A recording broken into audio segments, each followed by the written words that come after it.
Hello guys, good morning. To this video ay naglaga ako ng munggo guys. Ayan, malambot na siya. And then, nag-slice ako ng kalabasa. Ayan, binalatan ko. Ayan. Pagkatapos ay ni-slice ko na siya yan guys. Ayan, nugasan ko po siya at saka ayan. Nagisa na po ako ng mga lamas niya guys.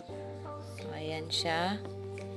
At pagkatapos niyan ay ginisa ko na yung munggo din sa sa may lamas na ginisahan ko. Ayan, hinalo ko na yung kalabasa at saka yung pritong isda.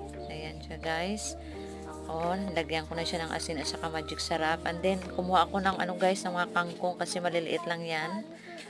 Ayan siya. At pagkatapos ay hinugasan ko na siya guys. At ayan, hinalo ko na siya sa munggo ko na gulay.